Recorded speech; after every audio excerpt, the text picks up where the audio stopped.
All right, so what's so urgent that you need me to push my monthly with our preferred ad tech partners? Have you heard of Google's Performance Max? Ad buying in a box, right? Right. An artificially intelligent black box. An advertiser gives their goal and how much money they're willing to spend to reach it, and Google's computers decide what ads to run where and to who. Whom? Huh? Whom, not who. It's the object of the preposition, not the subject of a sentence. Who cares? Listen, this Performance Max thing is a locomotive that could steamroll us. They're making it so that it can create actual ads now using AI.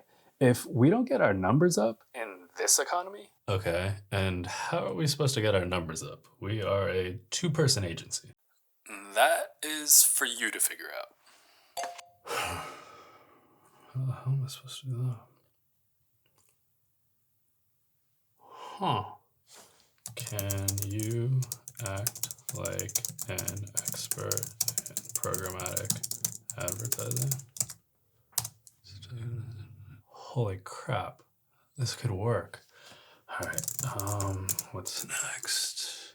If I wanted to recreate the capabilities of Performance Max, how would I do that?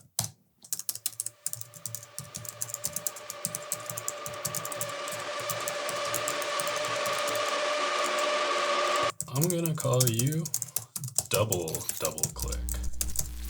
Is artificial intelligence a threat? Sure, probably.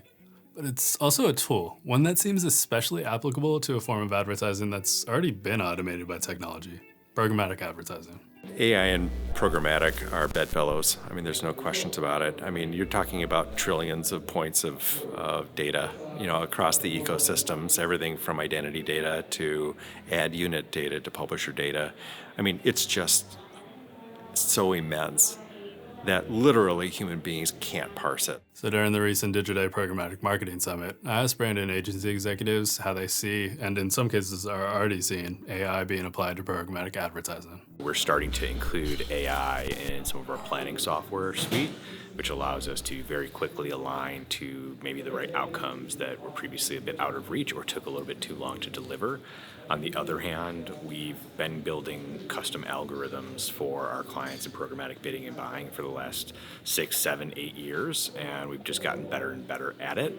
So it's already there for us. AI we use across different platforms. We use a platform as an example called Quartile that we leverage for a lot of our bidding within retail media networks. And so that's an everyday example of how we've been using AI for a while. I think these newer instances of generative AI and ChatGPT, I think we'll start to leverage more of. I think there's a lot of different versatility when it comes to creating, whether it's product content, whether it's creating media assets, even when it comes to creating customer service. I think, again, we're just kind of at the beginning, at the forefront of that, and I think there's a lot that we can and will be doing as a brand as we start to kind of evaluate this technology and where it's going to take us in the future. None of that's to say that programmatic marketers are plunging themselves into AI without any concern for potential downsides that may arise, especially when it comes to newer forms like generative AI tools such as ChatGPT. Where we're taking a pause and we're a little bit conservative in our approach is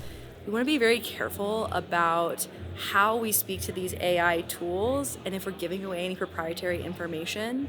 So right now, we don't really have teams advancing forward in that unless it's a specific Publicis tool or a Publicis approved tool. The generative stuff, honestly, I think clients are really scared about.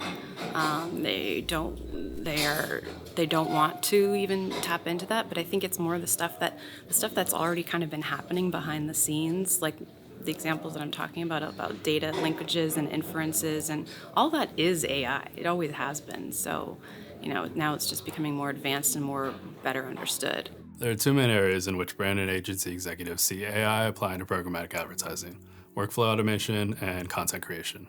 When it comes to workflow automation, the idea is that AI would serve as a co-pilot, helping human employees do their jobs and handling menial tasks. What we're not trying to do is eliminate jobs because a robot took it. What we're trying to do is eliminate inefficiencies in a system so that people can be more strategic, because it still takes a man to balance the machine because the machines learn the same way we do. We just have to teach it a little bit differently. The first thing that comes to mind for me is, the automation of work, right? Because there's still so much,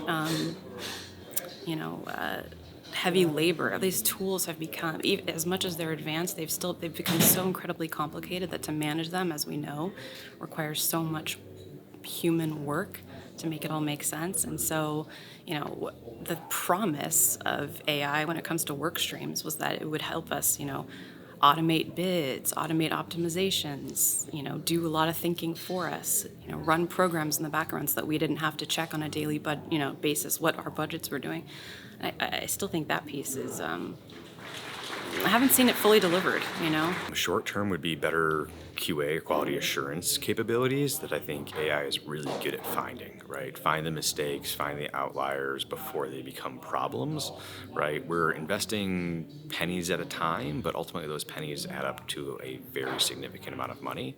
And when systems that are in place and platforms that we use don't have the right levels of control or warnings or triggers that something might be wrong, I think a third-party AI would be excellent to implement into the way we work. I do truly hope that we get to the point where we release a tool that helps teams come up with keyword lists, site lists, or even generate meaningful responses to what we need to supply for advertisers. I feel like it's right there. It's on my fingertips. It's closer than, it's not here today, but it's close. I think it just needs to get past some legal barriers. On the content creation front, folks see an opportunity for AI to make content more dynamic and tailored to audiences in a similar way to how ads are targeted. Creative. Absolutely creative. It's the part that we haven't paid as much attention to. We've paid so much attention to the data, the decisioning, the supply, a lot of good work happening in context, right? But we haven't really completed that thought with the message and the experience that we're delivering consumers. I think the beauty of AI, I actually think a lot of the benefit from it's actually going to be on the content side.